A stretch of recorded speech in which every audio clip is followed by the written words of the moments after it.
Okay, Okay. I am ready. Take it away.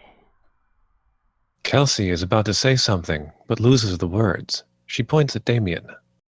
There's something off about you. I don't know what it is, but I'll figure it out. Leave Lynn alone. Damien smiles at her. Whatever you say. Kelsey scoffs and walks away. Jaime turns to Damien in a panic. Oh my god, does she know? No, there's no way she could know. But she's on to us. Damien leans in closer. During the meeting, I found out that all that money Lynn has stored away is for the donation for guess who? Dear Mom and Dad. What? We're not stealing their money. Relax, Jamie. It's not their money. It's Lynn's, what she wants to give to them. Okay, so it's kind of their money, but I'm still fine with taking it. I knew this was a bad idea. I should have never tried to access his account. We have to finish what we started. It's my turn. I'll get him to give us the money at the ball. How? I'm a Declair. That's all I need. Damien pats Jaime's shoulder and walks off. He whistles as he pushes his coffee cart. Jaime sits at his desk and takes a deep breath. Interior, Dawn in Julio's apartment, morning. Dawn Declare, 28, is fast asleep with the covers over her. She is a black woman with long black curls tangled in her face.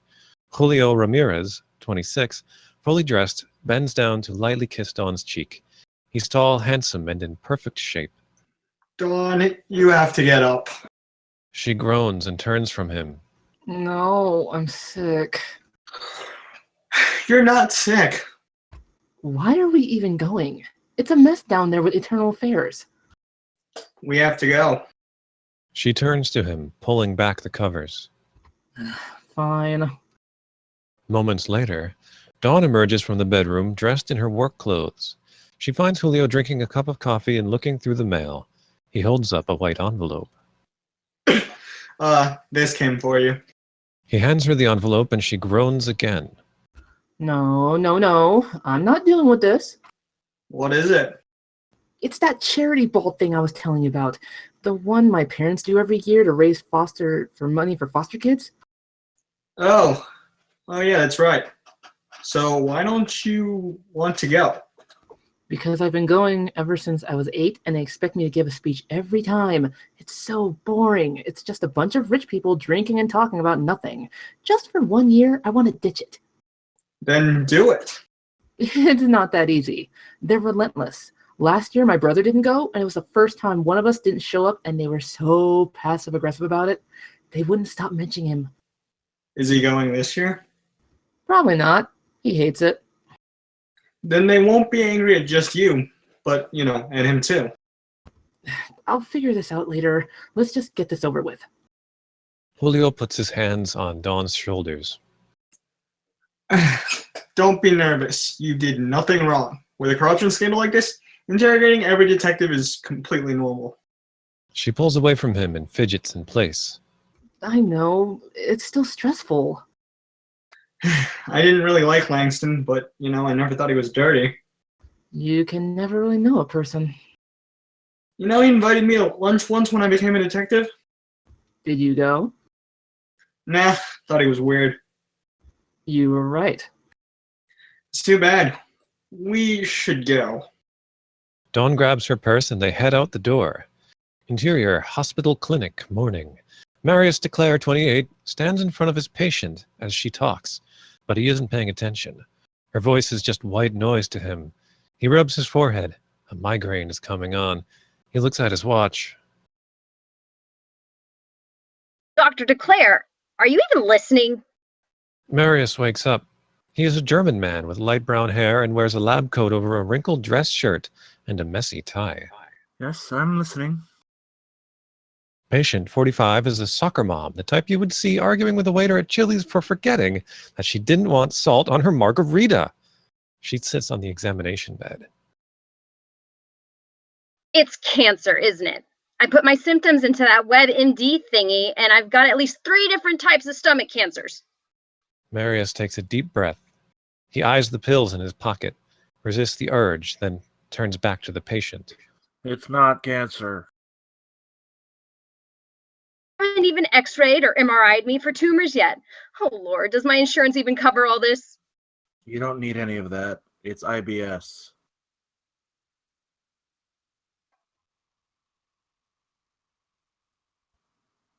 Irritable bowel syndrome? Sir. You never had cancer. He scribbles down something on his prescription pad. Just take these fiber supplements and try to avoid high gas foods, and the stomach pain should decrease. He pulls the paper off of the pad and hands it to her. Is that it? Marius looks at his watch. Yes, I'm sorry, but I have to go now. I'm going to be late for something. He heads towards the door. Come back if it gets worse. Marius leaves the room with the patient trailing behind. Interior hallway, morning. The patient jogs to keep up with Marius. He stops walking. She waves the paper in his face. But that can't be it. What's the cure? There is no cure, only diet changes. I want a referral to a stomach doctor. They'll say the same thing I did. He begins heading toward the exit again. She goes after him. Me a referral? Marius Right. stops at the sliding doors and looks at her. My shift is over. Make an appointment. He walks through the sliding doors. In the parking lot, Marius unlocks his car. The patient hasn't given up. She charges toward him. Marius groans when he sees her. A pain surges through his head. He winces and clutches his head. His migraine is getting worse. Dr. Declair! Dr. Declair! I'm not leaving until you give me a referral. Okay, stay here. I don't care. He opens the car door. I'm from cancer, and it'll be your fault. He's lost all patience for the patient. Why do you want cancer so badly? He slams the door shut. He can still hear the patient's muffled yells from outside. She gets closer to the car, still shouting. Marius takes the pill bottle from his coat. He fumbles to unscrew the cap. He shakes 2 bills into his hand and swallows them with water. Tap, tap, tap. Marius turns to the window. The patient's face is pressed against the window. Her nails tap on the glass. Jesus Christ. He checks his watch again. He's late now. He backs up the car with the patient still against the window and drives away. In the police station, day. Dawn walks into the police station. It's almost vacant. Empty desks where detectives once sat before being convicted of being dirty. Lieutenant Morales, 53, walks out of his office to meet her. Declare, we're ready for you. Morales leads Dawn into a conference room. Dawn walks in to find 3 people with all the same stern look sitting at a table. Papers are spread all over the table. One of them stands up, Edwin Palmer, 50, a black man dressed in a suit. Detective Declare, I'm Edwin Palmer from Internal Affairs. Please sit down. Sure. She takes a seat at the table. Palmer continues to stand. This was supposed to be a standard interview, but yesterday we heard something disturbing from one of your coworkers. What? Who? I can't say who, but they said that you took money from Langston and his associates. Whoever this is, they're lying to you. You can't just believe every tip you get. And we don't, which is why we are placing you under investigation until this is solved. I had nothing to do with whatever Langston is involved with. And we'll hopefully find nothing, and you have nothing to worry about, right? Right. You'll be placed under suspension for the meantime. Your badge and gun, please. Dawn unclips her holster and badge from her belt and places it on the table. Thank you. You can go now, Detective Declare. Dawn says nothing and gets up. She walks out the door. The handful of officers at their desks look to her. She walks to the elevator, looking away. Dawn rushes out of the police station. She looks down the street and begins jogging to the right. She ends up at a cafe. She pushes through the door and stops at the counter. A barista, 23, turns to her. Can I use the computer?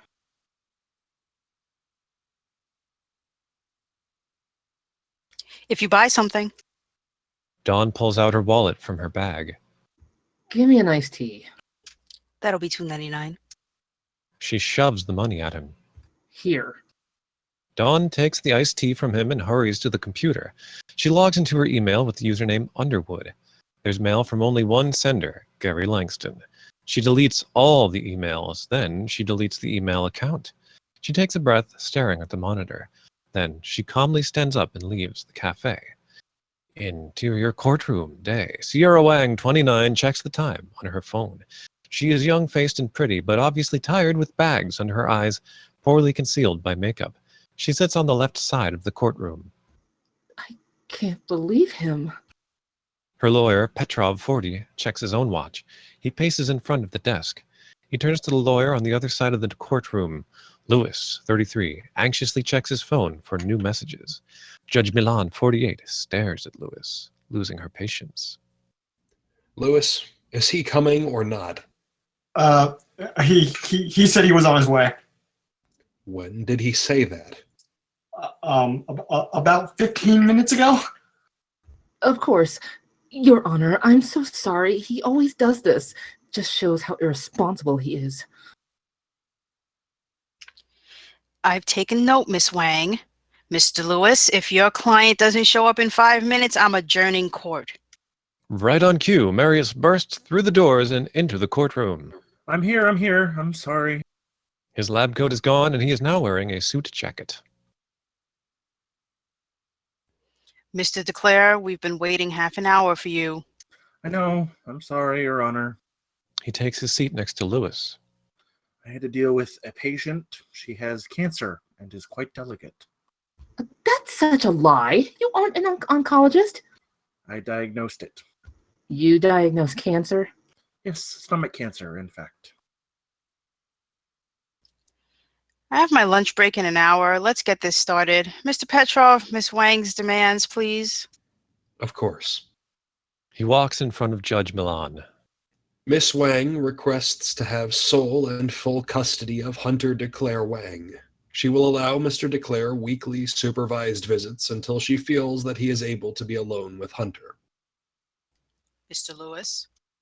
Lewis stands from his seat holding a mountain of papers. Yes, Mr. Declairs requests joint custody of his son Hunter Declairs Wang. Marius rubs his forehead.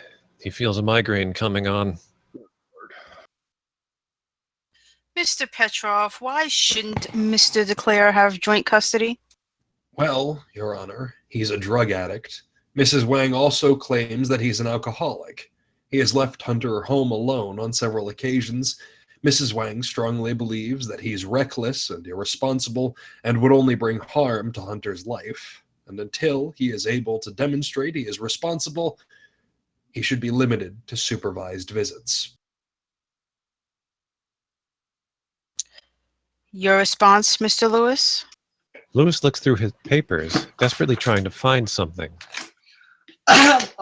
Yes, well, Your Honor, Mr. Declairs, he will commit to getting clean and,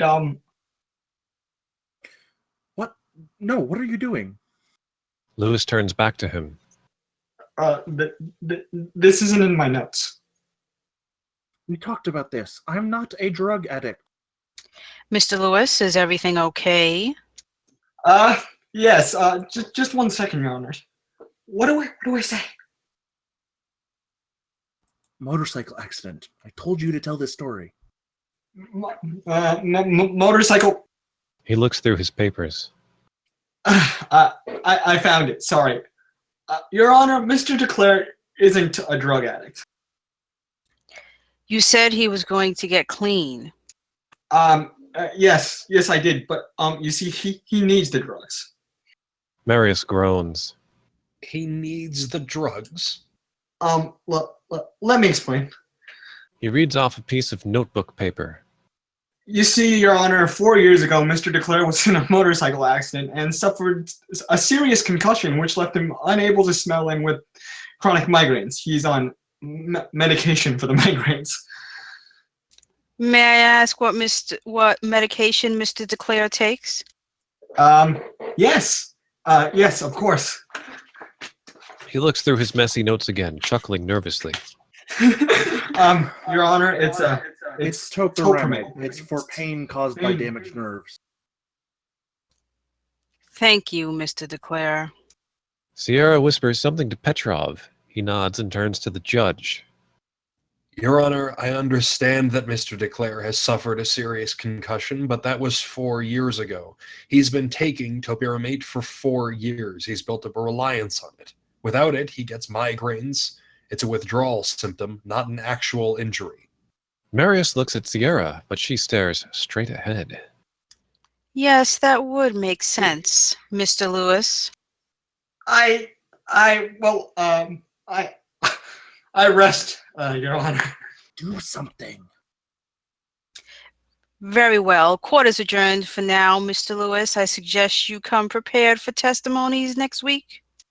Milan rises from her seat. Petrov and Sierra gather their things and go to leave. Lewis shoves his paper back into his bag. Marius approaches him. What the fuck are you doing? Look, I'm sorry, but you didn't give me any of this. Yes, I did. I sent you an email. Well, I never got it. Something wrong with my computer, maybe. I told you the motorcycle story in person. Look, I have a lot of clients. It gets hard to remember every story, and you should have been here on time. I looked like an idiot. You're fired. He stops shoving the papers. That's not a good idea. You're in the middle of a trial. You can't fire me. I don't give a shit. I know someone way better than you. Elise Declair? Your sister, as I recall? Yes. Yeah, her. Number one, she's a business lawyer. Has she ever done a child custody case? No, but I know she'll be better than you, Hal. I could have represented myself better than you. Lewis shuts his briefcase and turns to leave. You have my number. Call me when you change your mind. He walks out the door. Fucking asshole. Marius slams open the double doors and goes into the courthouse lobby. Sierra stands there, waiting for him.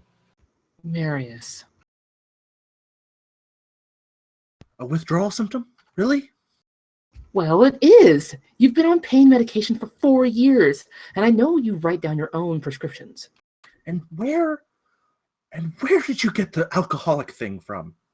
From living with you for 5 years. Marius, look, I know you love Hunter and want to be there for him, but goddamn, you're a fucking mess, and you can't take care of him when you can't even take care of yourself. I have no problem with you having joint custody, just not when you're like this. Please, Marius, get help for his sake, and in the meantime, let me take care of him, because this isn't a trial you'll win. She waits for Marius to say something, but he doesn't. I'm sorry. Sierra walks away. Marius opens the pill bottle and takes one. Interior Clancy's apartment day.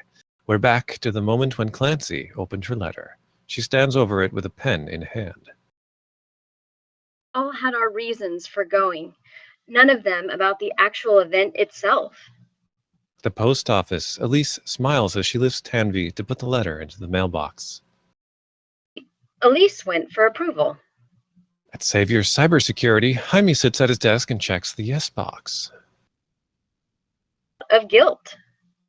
Jaime looks back to Damien holding his own invitation, standing next to his coffee cart. Damien checks the yes box. And then Damien went out of greed. At Dawn and Julio's apartment, Dawn sits alone at the kitchen counter. She checks the yes box.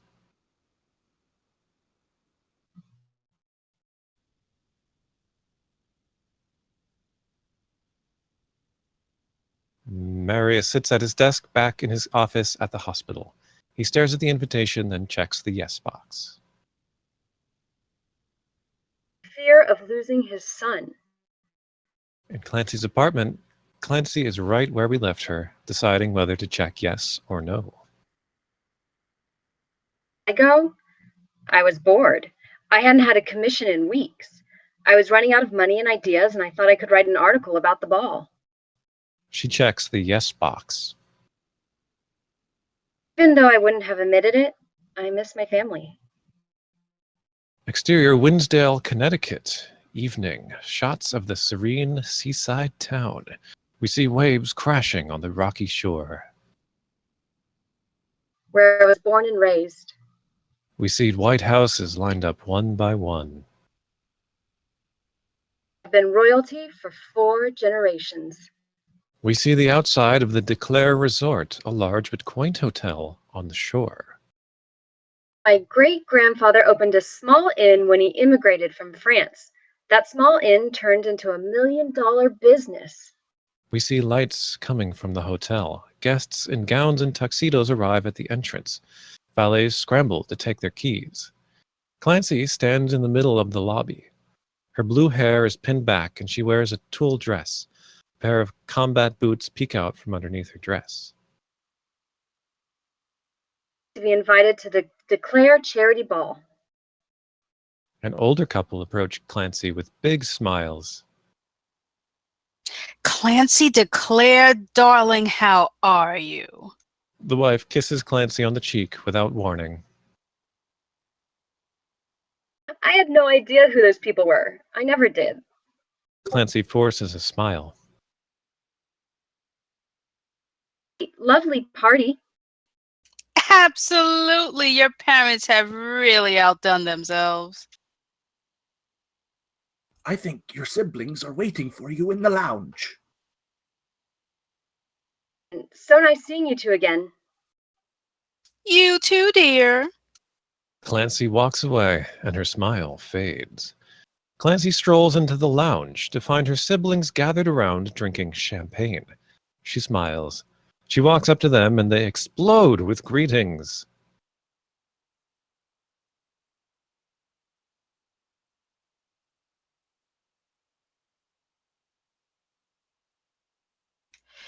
Clancy, hi, how are you? Elise hugs her. Hey, I'm great. Clancy turns to Damien, who holds a glass of scotch. Oh, Damien, you came. Which is why I have this. He holds up the scotch. Clancy, Mom and Dad are waiting for you in their office. Oh, okay. What do they want? They didn't say, just told me to tell you to see them. I'll catch up later. Clancy walks away from her siblings, who continue talking. In the hallway, Clancy stands in front of the door to her father's office. She knocks. Come in. Clancy walks in to find her parents, Clarence and Rosalind Declare, 56 and 54, standing around a desk. These are the dead bodies from the teaser. They look exactly the same, except alive. Clancy, sweetie, I'm so glad you came. She hugs her daughter. Hey, honey, you look nice. He hugs her after Rosalind. Oh, thanks, Dad. Sit down. There's something I want to talk to you about. Okay. She takes a seat. Clarence sits at his desk and Rosalind takes the seat next to Clancy. Your mother and I have been thinking about this for a long time, and we know that we won't be around forever, so we started writing our will. Clancy stares at him. She's afraid. She knows where this is going. We decided that the resort and company should go to you. Clancy breaks into a smile. Is this a joke? No, Clancy, this is serious. You seriously want me to run the company? Yes, we do. I don't understand. Why me? Why aren't you giving it to Elise? We thought about that, but decided that you would be a better fit. Ow, I'm a broke writer. Elise is a lawyer, your lawyer. She works for you day and night. She's practically already running the company. We want you to inherit it, not Elise.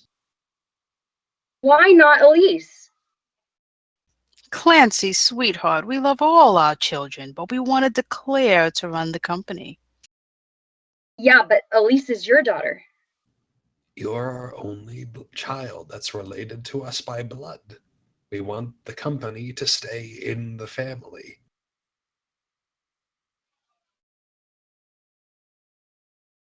She stands up. No, I don't want it. I don't know anything about running a company. which is why I'm going to teach you. I'm not dying anytime soon. Elise, she wants it. I don't. Clancy, this is your legacy. But so you don't want to give it to Elise because she's not your real daughter? She is our daughter. She just isn't related to us like you are. We have a certain image we need to keep. Passing down the company from father to son is part of it. In this case, father to daughter. The wrong daughter. You won't go bankrupt just because a white person isn't running the place. It's not about race. We don't have to give it to anyone but you. Can you at least think about it? No, I have nothing to think about. Clancy, what are you even doing with your life? Well, I'm a writer. You're an adult. You need to be more realistic. Writing will get you nowhere. This is a life. A real life. But I'm trying. In the meantime, come work for me. Clancy hesitates. She's considering it. Think about it, but I still don't want to run the resort. There's something else we need you to do.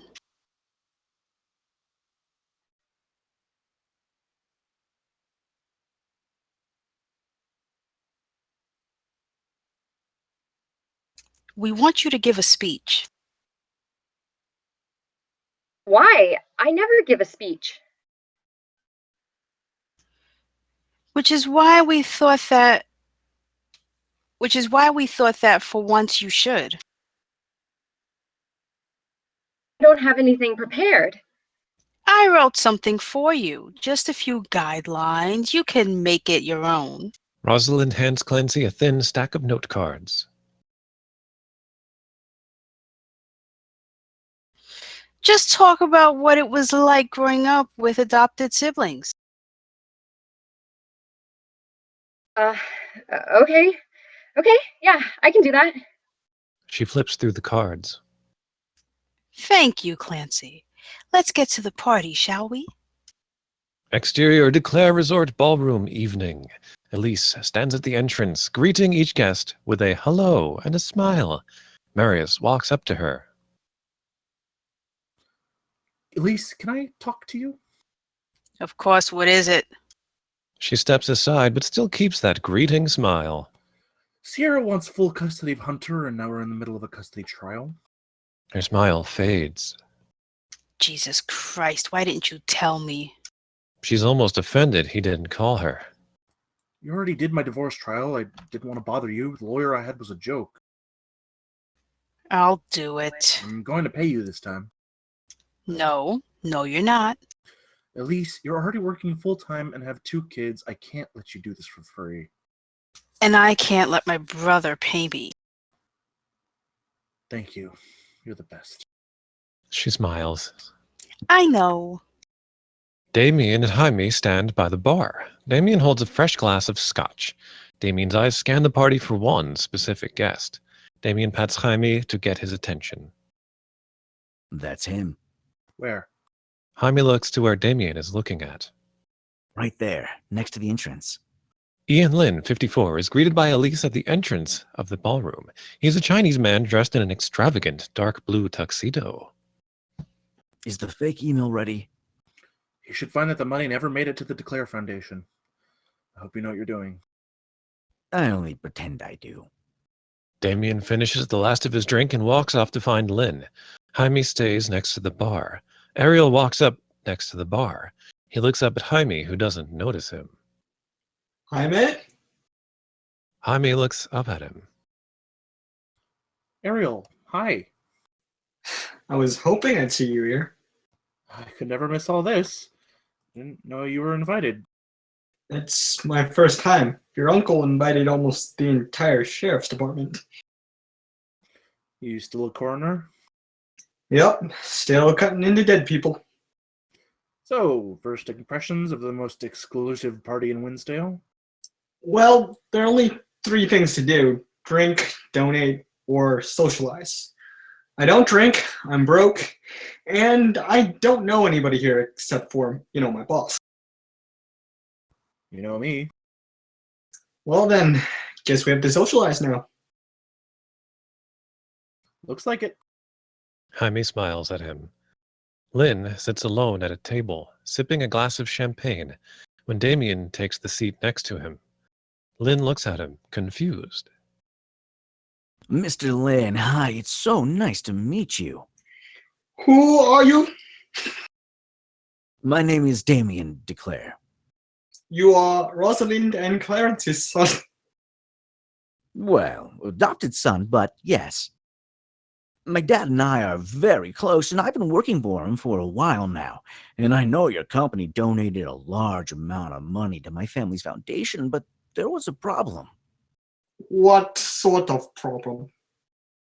There was an attempt hacking into your personal computer, correct? Lynn leans in. How the hell do you know about that? Contact over at Savior Cybersecurity. Now, I know this is a very sensitive situation, and I assure you that I will keep the hacking to myself. Not even my father knows about it. What does he know? Nothing at all. I'm taking care of this. I believe that the hacker was successful. What? What's that? When did you make the donation? Last Monday. When the hacking occurred, Mr. Lin, we never received the donation from you. It was stolen before it was sent to us. Lynn pulls out his phone and frantically checks it.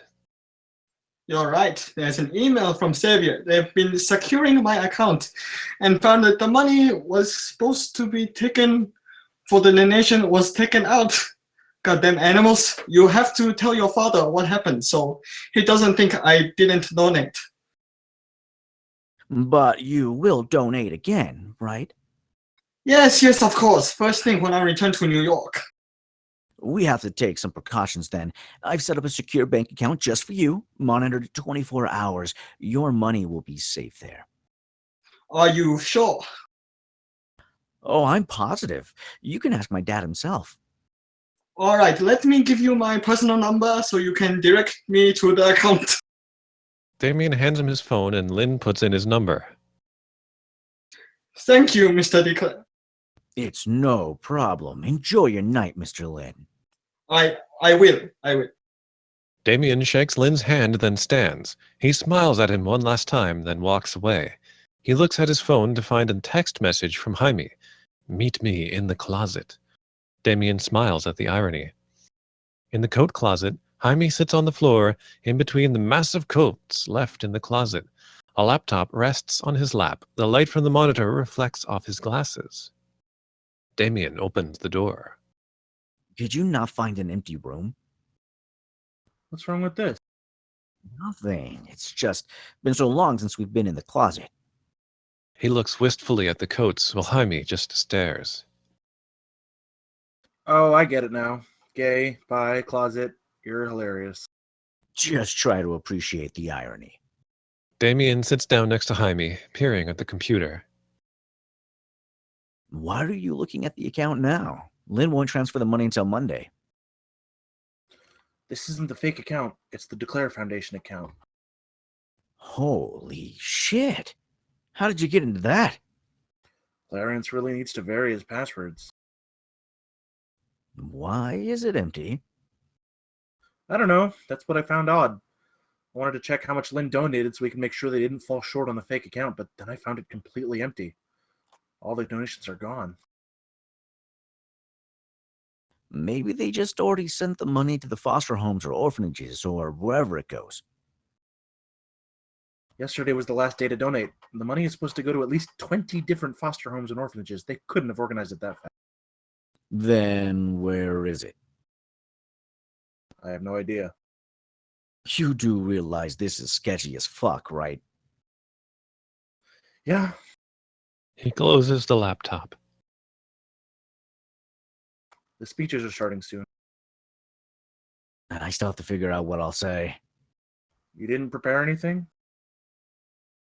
I'll do it now. Give me a serious issue. Like what? Anything. I don't know. Global warming is pretty serious. Perfect. Damien stands up.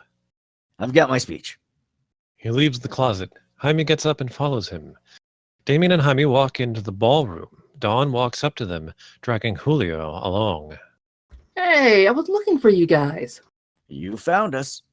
I want you to meet my boyfriend, Julio. Julio, my brothers Damien and Jamie. Julio holds his hand out to Damien. Hey, Julio Ramirez, how are you? Damien takes it. You're a good-looking man, Julio. My sister has good taste. Julio goes to shake Jaime's hand. Okay, Damien, he's still my boyfriend. It's okay. He's probably just joking. No, he's not. So, Julio, where's your family from? Belize. Belize, really? Don't start. I happen to love Belize. You hate Belize. Don, what are they doing? They use sign language whenever they don't want people knowing what they're talking about and don't want to be incredibly rude. Sorry. I happen to love Belize. Oh, have you ever, been there? No. We're Guatemalan. Oh, Okay, look, there's my mom. I have to talk to her, Julio. Want to come? sure. Nice meeting you two. They walk off towards a table. You're so embarrassing. You love me. Dawn and Julio walk toward Rosalind's table. Sorry about them. Nah, don't worry about it. They seem nice. I'm just gonna go talk to my mom. Can I get you a drink? Yeah, sure. I'll be there in a sec. You're amazing.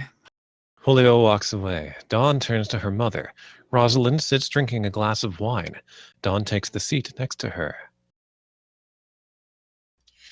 Dawn, hey, honey. Mom, I need to talk to you. Yeah, of course. Is there something wrong? It's about work. Is this about the scandal? They think I had something to do with it, but I didn't. They placed me under suspension, and IA is investigating me, and... Hey, calm down. Your father and I will take care of this. Really? Yes. You know how close we are with the Hartford PD. They won't get away with falsely accusing you. I'm just worried that someone's setting me up. As long as your dad and I are around, no one is going to hurt you. Julio walks up to them with 2 glasses of champagne. He sets them down on the table. Hello, Mrs. Declaire. You must be Julio. She gets up to hug him. Rosalind, please. At the stage, Clarence walks up to the microphone. He taps it, and it makes that screeching feedback sound. Sorry about that. Welcome, everyone, to the 22nd Annual Declare Foundation Charity Ball. 27 years ago, shortly after the birth of our daughter, my wife, Rosalind, was in a horrific car accident which left her injured to the point that she would never be able to have another child. Rather than mourn our loss, we searched for a child who needed a home, and we found Elise all the way in Vietnam. Elise smiles when her father mentions her and turns to Jay, who sits next to her. She's a brilliant, ambitious woman who now works as our lawyer. We fell in love with her, and we couldn't bear knowing that there were thousands of children like her who have been abandoned or abused. We looked to adopt a boy next, and we found Marius. Marius stands next to the bar drinking a glass of vodka. He freezes mid-sip when Clarence says his name. The entire ballroom turns around to look at him. We rescued him from an abusive family in Berlin, but despite that, he became a wonderful father and a dedicated doctor. Marius forces a tight-lipped smile. A few years later, we heard of a young girl from Boston whose parents were mugged and shot during a date night out. She became an orphan in one night, and my wife, she begged me to help her. So we adopted Dawn. Dawn sits in between Julio and her mother with a large, toothy smile. Clancy spots Damien and Jaime sitting in the far back at an empty table. She bends down to Damien. Hey, mind if I take this seat? Please, take it. Clancy sits, then brings her attention to Clarence's monologue. She has committed herself to serving justice by becoming a police officer and making sure that no little girl has to go through what she did. We thought our family was complete, but then our lawyer told us about a pair of twin boys newly added to the foster system after their mother was arrested for selling and abusing drugs. The brothers look at each other. Give me meningitis story. Jaime contracted meningitis when he was 10, left alone home for a week, and the condition worsened, leaving him partially deaf. That one was obvious. Yet he persisted and became a genius computer programmer and supported his brother Damien through his times of delinquency and other troubles with the law. Clarence smiles at Jaime in the back. We're very proud of him. The ballroom erupts into applause. Damien turns to Jaime. Did he just lump me in with you? Oh my god, he's not even trying to make you look good. This is my punishment for not coming last year. Fuck you, Clarence. Thank you. Now, each of our children would like to come up and say a few words about their experiences, starting with my daughter, Elise. Clarence moves aside as Elise struts on stage with a bubbly smile. She waves to the crowd as if she were a pageant queen. She walks up to the microphone. Thanks, Dad. I just want to begin by thanking my amazing parents for all they've done for us. When I was a little girl, I always wondered why my countenance was so divergent from my parents. Each speech will intercut between each other, beginning with Marius. Marius wobbles onto the stage, holding a new glass of vodka. Elise looks on, horrified from her seat. She turns to Jay. Oh God, he's drunk. Marius leans into the microphone. Hello, my name is Marius.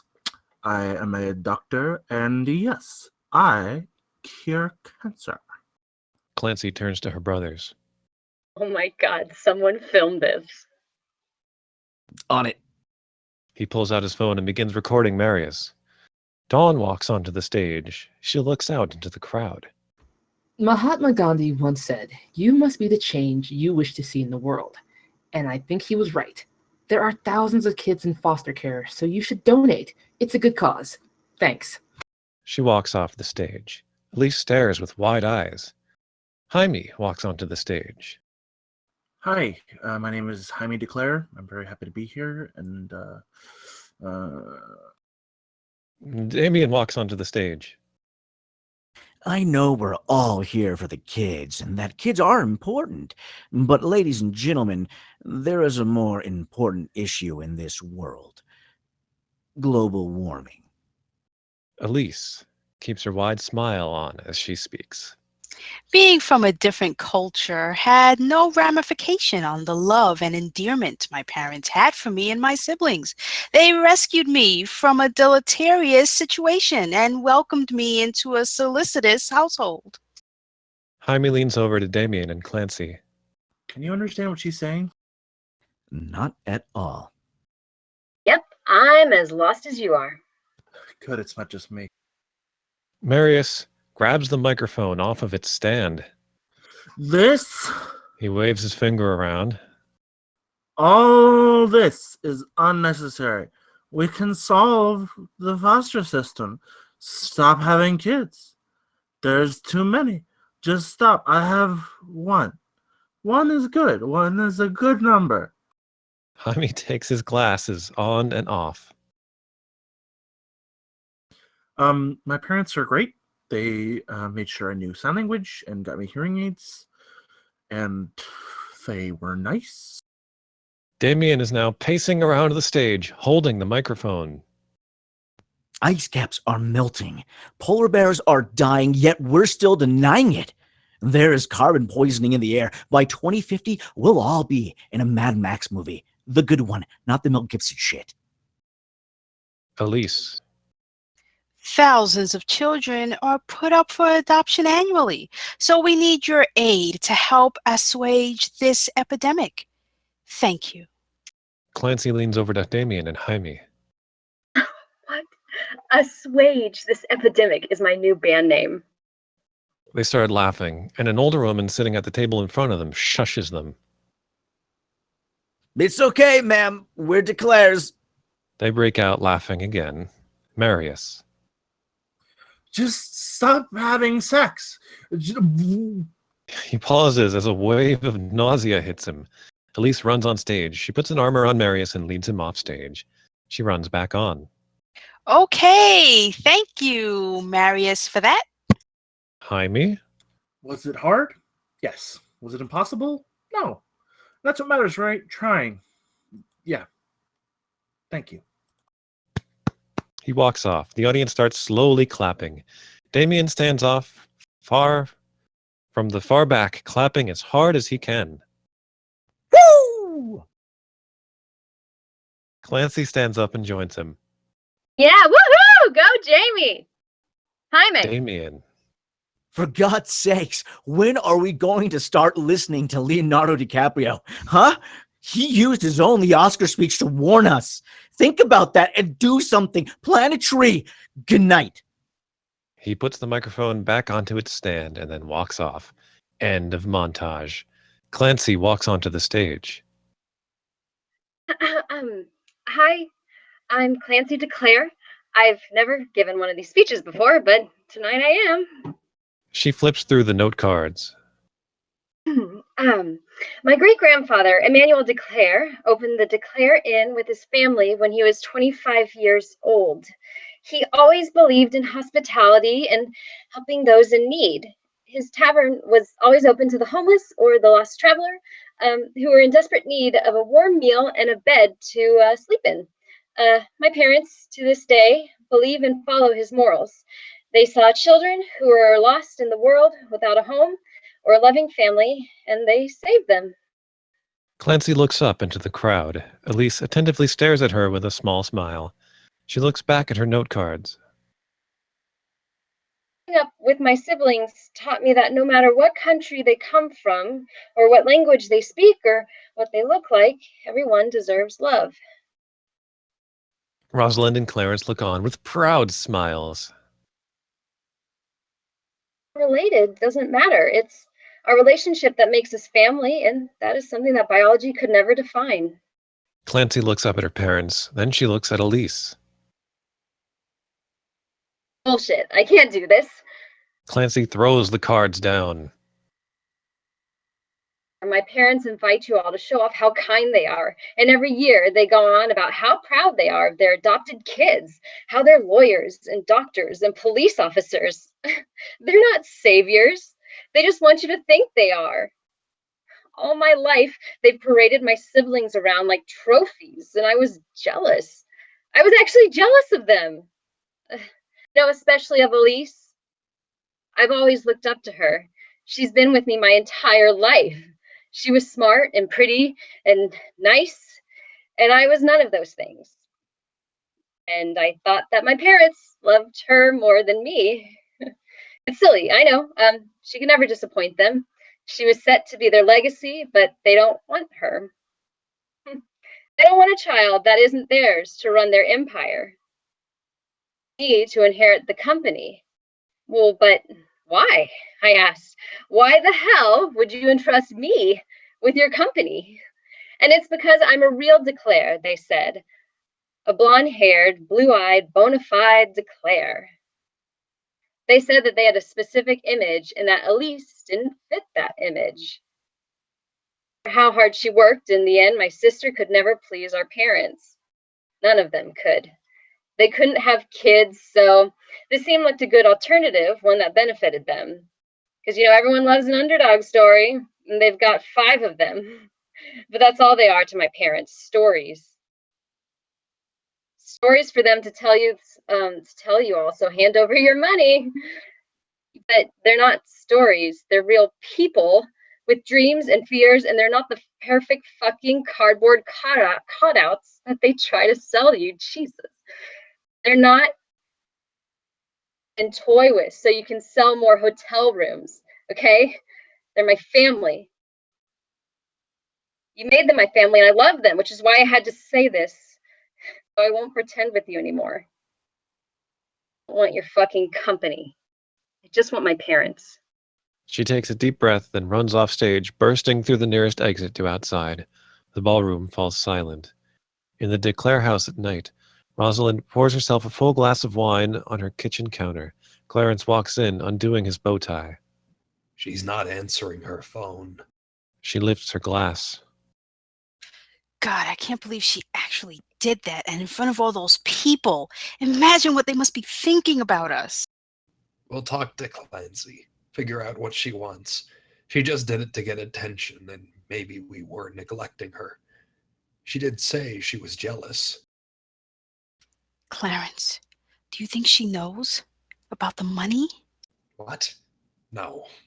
There's no way. You need to calm down. He begins rubbing his wife's shoulders. Everything will be okay. Meanwhile, Clancy lays in the backseat of her car, still in her gown. She's curled up in a blanket. She wipes away a tear. I could never find a reason why I did what I did. I just knew that I was angry, so angry that my sister was being cheated out of what she deserved. I only wish that my parents would have gone after me. I only wish that they would have tried. In Damien and Jaime's hotel room, Damien sits on the made bed with his phone in his hands. A knock on the door. He gets up to open it. Elise walks in. She's not smiling. She isn't even trying. Hey, thanks for coming. Yeah. Are you okay? Damien, did you call me here just to ask that? No, I just thought I'd ask. I'm fine. Can we make this quick? Jay already went home. Yeah, okay. I'm gonna ask you something and you're not gonna get mad at me. But I need you to hear this. What? Are the Declairs embezzling money from the foundation? No, why would you even think that? We were looking at the account and found something. Why were you looking at the account? It doesn't matter. I'll explain later. Yes, it does. How did you even access it? At least there was no money in it. It was empty. Where's the money? It's with the foster homes. That fast? Really? I don't know what the fuck you're talking about, okay? I don't know what you think you saw or what you and your brother are doing, which you better not be robbing your own parents. We're not robbing them. They're not criminals. They're not embezzling money, and if they were, I'd know about it. You didn't know about the inheritance? What the fuck did you even bother to come? You really want to know? Now I do. I came to con a guy out of his donation. That's why you were looking at the account? Did you get Jamie to do that? Yes, we rob people sometimes. It's fun. She walks to the door. I'm telling Mom and Dad. Oh, you're going to run to mommy and daddy to tell me like you did when we were 12? You're a grown fucking woman, Elise. For once, can you just think for yourself? Fuck you. You don't shit about me. I lived with you for 8 years. I know more than you think. Just leave. No one wants you here. Don't worry, I will. The door clicks open. Jaime stands there with Ariel next to him. Elise, hi. Elise says nothing and pushes past him. What was that about? Don't worry, I'll tell you later. Is that Ariel Millicent? Yeah, it is. Hi, Damien. I remember you from high school. Yeah, so do I. I remember how you bullied me. What? No, I didn't. Yeah, you did, but, it's okay. It was a long time ago. Jaime walks up next to Damien. I thought you said you were going out. Yeah, I changed my mind. I was sort of counting on it. Why? He looks at Ariel. Oh shit. I'm so sorry, man. I can go. I'll find another room. I practically own this place. He walks toward the door. It's okay. It's late. I should go. I'll call you, Jaime. Wait. Ariel turns to leave. Okay, bye. Call me. Jaime shuts the door. I hate you. Did I really bully him? Yes, you did. You were awful. How do you not remember? I don't know. I repress a lot of shit. Jaime flops down on his bed. Damien flops down on his. They lay there in silence. In the Declare house, a knocking comes from the door. Mom? Dad? It's me. She knocks again. I'm coming in. Elise unlocks the door and walks in. Oh my God. You reveal the house in shambles. Pictures knocked over. Vases broken. At the end of the stairs is a pool of blood. Elise frantically runs around the house. Mom? Dad? You know, Elise never explained why she went to our parents' house that night. I think she wanted reassurance. Reassurance that I was lying, that they actually wanted her to take over. Instead, she found the house a mess and a pool of blood at the end of the stairs. Elise runs back to the entrance of the house. Her hands tremble as she gets out her phone. Outside Elise's house, Elise stands outside on her back porch. She smokes a cigarette. Jay comes out of the house. Elise, you shouldn't be smoking. I need one. I just need one. Your family's here? He goes back inside. Elise blows out a puff of smoke, then puts out the cigarette. Elise walks into her living room to find all her siblings all standing there, even Clancy.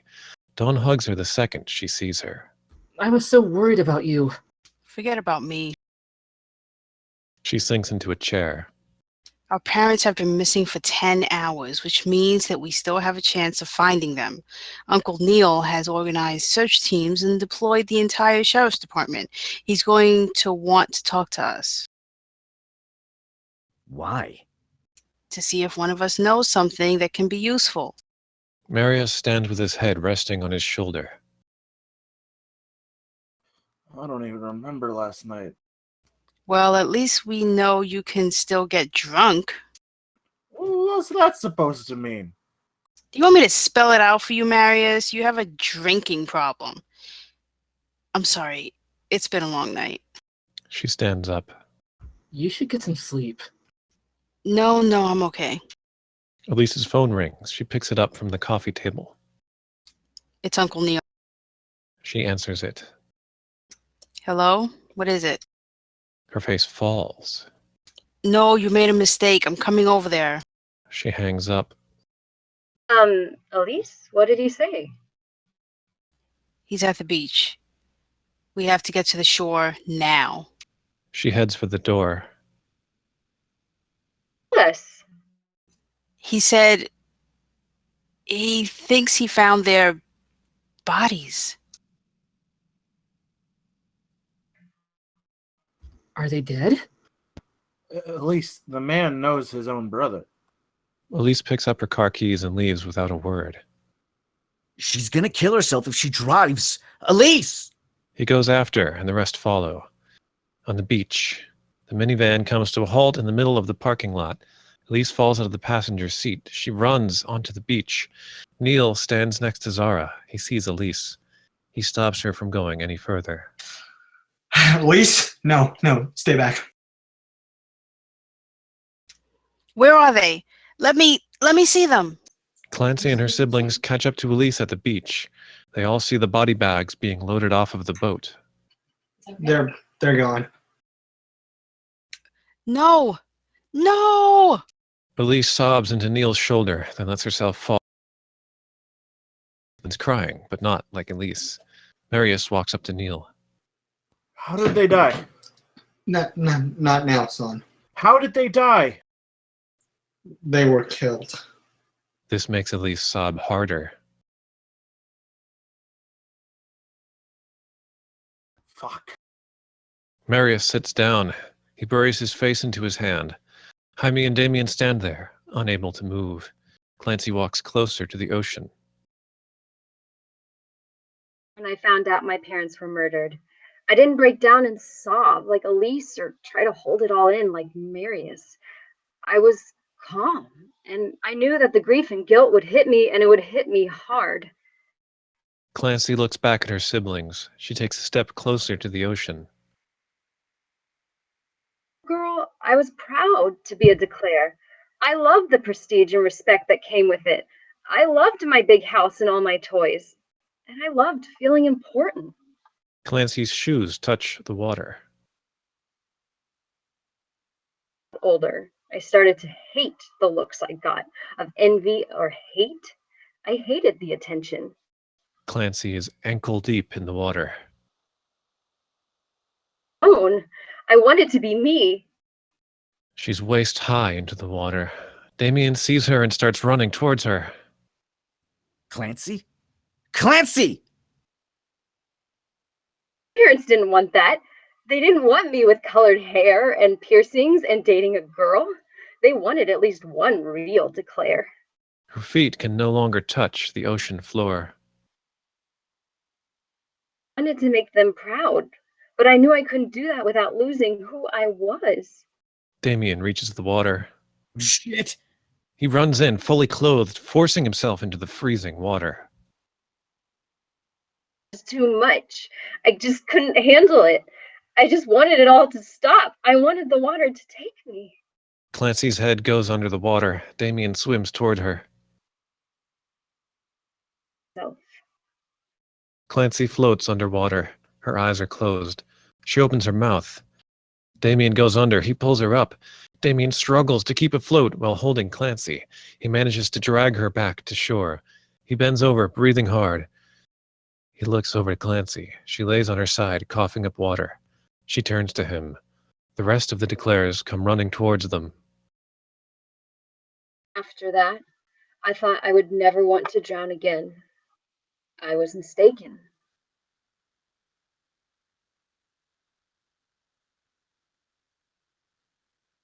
Fade to black. The end. Yay!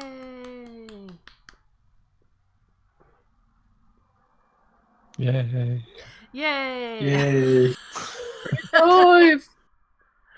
All right, that was our first script, TV pilot called Darling Declares by Emma Mayu, or Mayo. I'm not sure how to pronounce it, Emma. Sorry, maybe you can tell me in the chat. So now we're going to do the feedback section. We'll start with Brian. Did you have any thoughts you'd like to share about the script? Yeah, first off to Emma, I'm only a couple years older than you, and I can already see you're very talented, and I would love to see you apply to NYU in a couple of years. If you do, it's an amazing community. But I really have one criticism, and that's the big dramatic speech that Clancy gives in the middle of the dinner. Because I've written stuff like that where a character just unloads, and it's good to break it up with some action lines so that people don't get overwhelmed with just reading dialogue. From a performance perspective, it gives an actor more room to work, but it's good to break it up with some action lines so that when you're doing a table read, it doesn't get overwhelming. But otherwise, this is very Scandal, and it's good drama thriller TV. I would highly suggest you keep working on this and copyright it or something, because someone's told that to me before about my stuff. So yeah, good job. Excellent. Thank you, Brian. Moving on now to Enderley. What were your thoughts on the script? Why am I next? Because you are. Do you want more time, Enderley? Yeah, I do. Yep, no problem. Moving on now to Jux. What were your thoughts? I enjoyed the read. I liked it for what it for it. Why can't my words work today? Wow.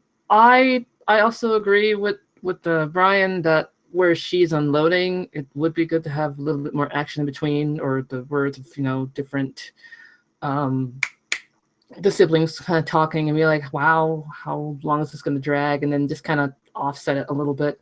From what I read, or read out loud. Sorry. Good read, not bad. Tweak it a little bit more, and it kind of remind me of what's the show? Pretty Little Liars a bit. I'm really not good at criticism. Good job. Not you got talent. Yeah. I've got something. The parents end up dead, but you haven't really introduced any elements or people who would want to do that in this. All we have are the children. There are no, like, it feels like by the time we figure out who killed the parents or whatever happened to them, it's going to be introducing people that didn't exist in this first part, which basically means they just kind of come from nowhere. I feel like a really great example of a show that sort of did the whodunit situation correctly. If you ever saw it, I think it's like Broadchurch or something. It's this drama. It's this crime drama from the BBC where like a kid ends up dead on the beach, and they introduce all of the characters who are relevant to the crime in some way in the first episode. But the way that this is going, the only way that it's going to happen for the audience to start figuring out who did this is when they find out about people who aren't introduced here. So I guess I feel like you really, if you're going to have a sort of whodunit kind of atmosphere, you need to have all the parts there for the audience from the first episode. You need to have people that they can have doubts about. You need to have people that they can have faith in, that sort of thing. But they all need to be there from the start. You can't introduce the villains in the middle, unless, of course, one of the kids murdered them. But from what you've written, it really doesn't seem like any of them had the means, the desire, or were even in the right place to do so. So I guess maybe you just got me on that. I don't know. Maybe it's like one of the kids has a vendetta against the parents, but even Clancy, who's got the worst apparent relationship with them at the moment, didn't want them to die. It's so I don't know. I feel like more characters being introduced here beyond the kids and the parents. Yeah. Cool. Solid advice. Thank you, Anderley. Moving on to Nave. What were your thoughts? I think Interlake did a good job nailing certain aspects of it down. It does kind of remind me of Broadchurch in a way. It's very smartly written. It's brooding. It has an incredible atmosphere to it. Now, if you take that and then you put a non-threatening, racially diverse cast in it and put it on the CW, I think this would be it. Overall, I really liked it. It was fun. And I think they've already talked about the monologue enough, so I'm good. Sweet. Thank you. And now, Cheddar. What were your thoughts, if any? Well, if any, boy. First of all, I'd like to thank Emma for submitting her script. I thought it was very well written. The dialogue, for the most part, was very natural and very good. Every once in a while, it felt a little stilted to me. And the action lines were good for the most part. There were some points where it felt a little repetitive. You know, if certain things you might want to just rephrase a little bit so you're not saying the same kind of group of words twice in a row just because it reads a little better. But for the most part, I thought it was very good. And I was going to say something else, but it's completely escaped me. So I'll just stop. Okay. Thanks, Chad. And finally, Tintin. Hi. So I'll second all the other stuff that's been said.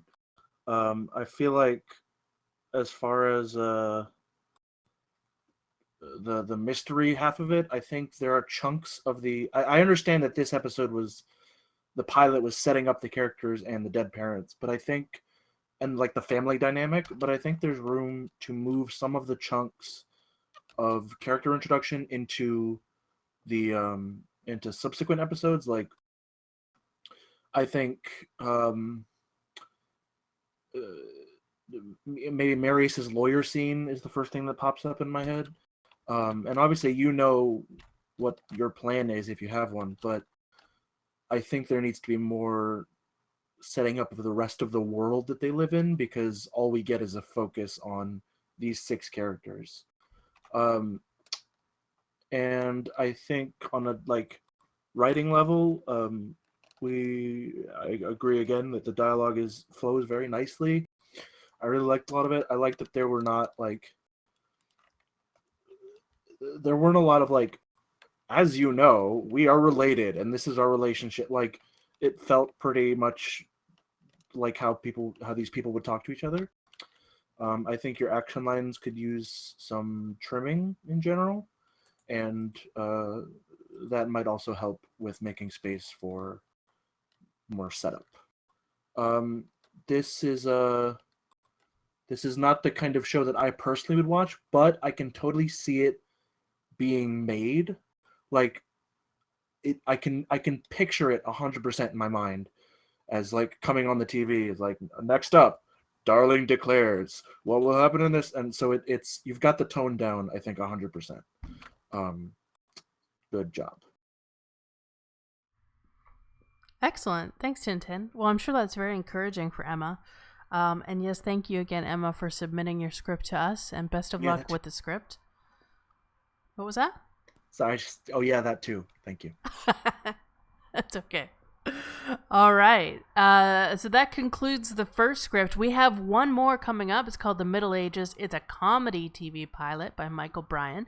But first, we're going to take a 5 or 6 minute break. Okay, guys? So go pee in the potty or wherever you do it. We'll be right back.